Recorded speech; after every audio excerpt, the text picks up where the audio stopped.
Students series combination of register को discuss करेंगे आज और उसकी इक्विवेलेंट रेजिस्टेंस निकालेंगे, उसका फार्मूला देखेंगे। बिल्कुल वही प्रोसेस जो हमने कैपेसिटर्स में किया था, कैपेसिटर का जब कम्बिनेशन किया था सीरीज और पैरेलल कम्बिनेशन, और उसकी हमने कैपेसिटेंस निकाली थी इक्विवेलेंट कैपेसिटेंस।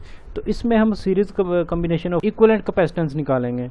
वही तरीका होगा, इसमें कोई ज़्यादा इसमें कॉन्सेप्ट नहीं है, उसी कॉन्सेप्ट को लेके हम आगे चलेंगे।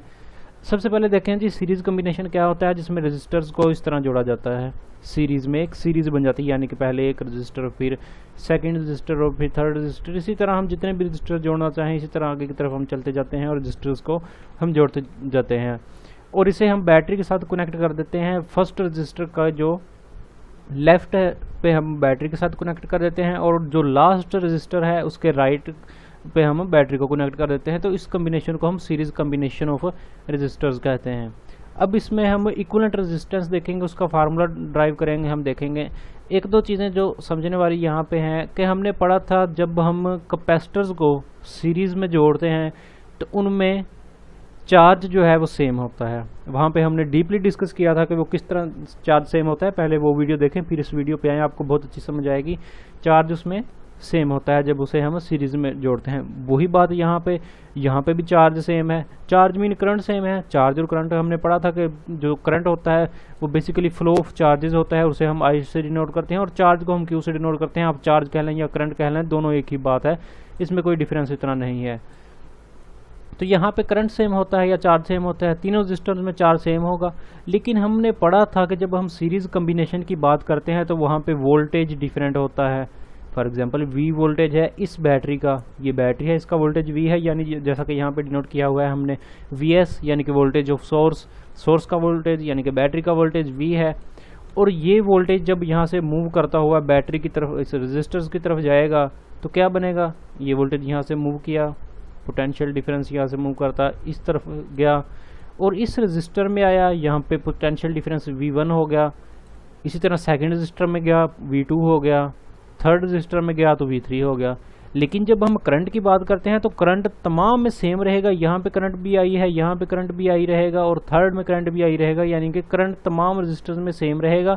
लेकिन पोटेंशियल डिफरेंस डिफरेंट होगा, वो हमने डिस्कस किया था। इसकी रीज़न बेसिकली क्या होती है, वही बात कि जब हमने यहाँ से V बैटरी का वोल्टेज कंप्लीट V है हमने यहाँ पे प्रोवाइड किया, तो वो जो बैटरी का वोल्टेज होगा वह तीनों में डिवाइड हो जाएगा, यानी कि यहाँ पे V1 आ गया, वहीं यहाँ पे V2 आ गया, यहाँ पे V3 आ गया, इन तीनों रजिस्टर्स में।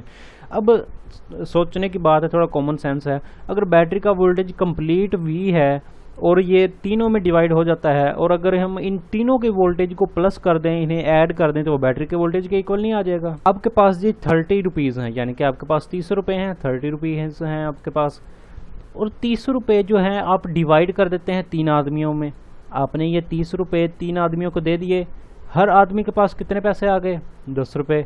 10 रुपये इसके पास आ गए, 10 रुपये सेकंड के पास आ गए और 10 रुपये थर्ड पर्सन के पास आ गए। तीनों के पास 10-10 रुपये आ गया। आपने 30 रुपये जो हैं डिवाइड कर दिए।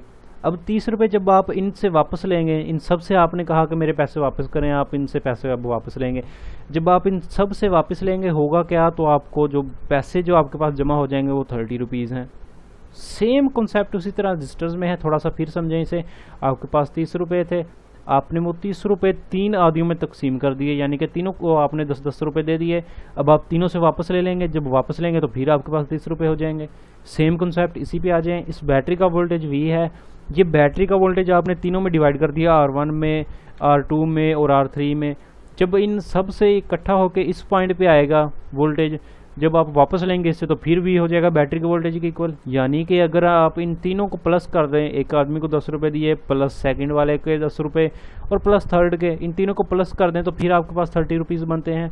सेम एज इसी तरह जब वोल्टेज आप प्लस कर देंगे, इसका वोल्टेज प्लस कर देंगे, V1 को प्लस कर देंगे, प्लस V2 कर देंगे, प्लस V3 कर देंगे, तो ये जो है V के इक्वल आ जाएगा। यानी कि जो सोर्स का वोल्टेज है बैटरी के इक्वल है, यानी कि जो 30 रुपीज़ आपने दिए थे उसके इक्वल आ गए। वही कॉन्सेप्ट यहाँ पे जो यूज़ हुआ है, V equal to V1 V2 and V3।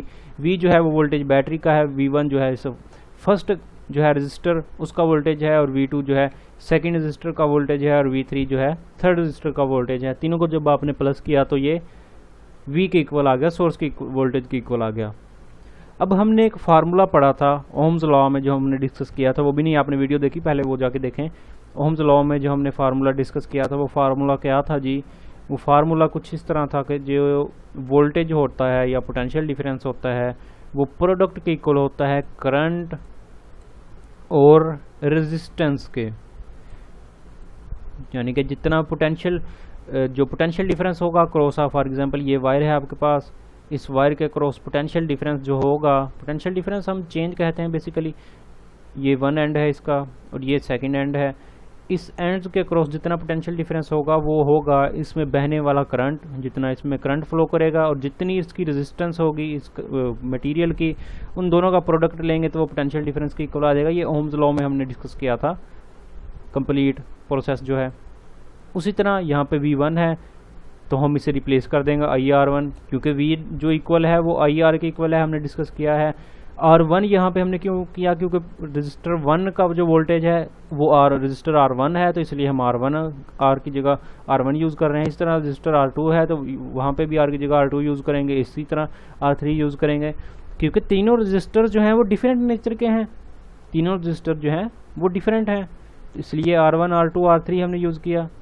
अब इनमें देखें जो करंट है वो हमने सेम यूज़ किया है, करंट को I1 I2 I3 क्यों नहीं हमने लिखा, ये आपके माइंड में आ सकता है ना कि करंट को I1 I2 I3 क्यों नहीं लिखा, क्योंकि हमने पढ़ा था कि सीरीज कम्बिनेशन जो है उसमें करंट तीनों में सेम होता है, लेकिन जो वोल्टेज है पोटेंशियल डिफरेंस है वो डिफरेंट होता है, बट करंट तीनों में सेम है।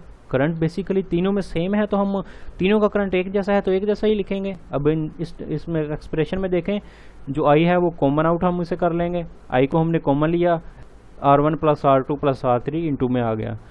अब थोड़ा सा गौर करें, हम इसे इक्विवेलेंट रेजिस्टेंस से जो है वो रिप्लेस कर सकते हैं। जो ये इक्वेशन है, इस इक्वेशन की लेफ्ट साइड पे देखें, लेफ्ट हैंड साइड पे देखें इस इक्वेशन की V, अगर हम इस V को रिप्लेस कर दें IR से,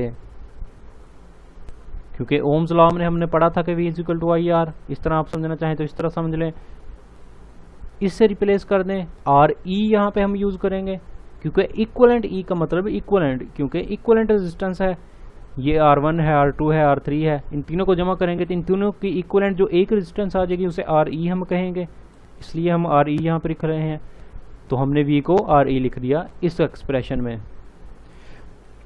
अब इसमें इस एक्सप्रेशन में I है, इस एक्सप्रेशन में I है, दोनों को हम कैंसिल कर सकते हैं। यहाँ से इसे जो है यहाँ पे ये मल्टीप्लाई हो रहा है, इस साइड पे आके डिवाइड हो जाएगा, यहाँ पे डिवाइड हो गया I आके, ये I और I कैंसिल हो गया, इधर RE जो है वो रिमेनिंग है, इधर R1 R2 प्लस R3 ये तीन टर्म्स रिमेनिंग है। अब हम ये जो हमने फाइनल जो हमारा एक्सप्रेशन था वो हमने निकाल लिया। इस एक्सप्रेशन से हमें क्या पता चलता है, ये जो फाइनल एक्सप्रेशन है, इस एक्सप्रेशन से हमें ये पता चलता है कि अगर हमारे पास रजिस्टर्स हैं और हमने उसे सीरीज़ में जो है एक दूसरे के साथ कंबाइन किया हुआ है, तो उन रजिस्टर्स को जब हम प्लस करेंगे और इक्वलेंट उनका रजिस्टर लगा देंगे तो वो सेम आएगा रिजल्ट। यानी कि जितना ज़्यादा हम रजिस्टर्स लगाएंगे उसकी हम रेजिस्टेंस निकालना चाहते हैं सबकी, तो सबको हम प्लस कर देंगे, उनकी रेजिस्टेंस आ जाएगी, कोई थर्ड टर्म इसमें यूज़ नहीं होगी। सेम केस है अगर n रजिस्टर्स हों, n मीन्स के कोई भी नंबर ऑफ रजिस्टर्स हों आपके पास, 50 हो, 100 हो, 100 हो, 500 हो, 1 लाख हो, जितने भी रजिस्टर्स हों आपके पास, आप उन्हें इसी तरह सीरीज़ में आपने उन्हें फासन किया और आप उनकी इक्विवेलेंट रेजिस्टेंस निकालना चाहते हैं, तो वो हमने फार्मूला ड्राइव कर लिया कि अगर हम तमाम रजिस्टर्स की रेजिस्टेंस को प्लस करेंगे तो इक्विवेलेंट रेजिस्टेंस आ जाएगी। तो यही कॉन्सेप्ट था।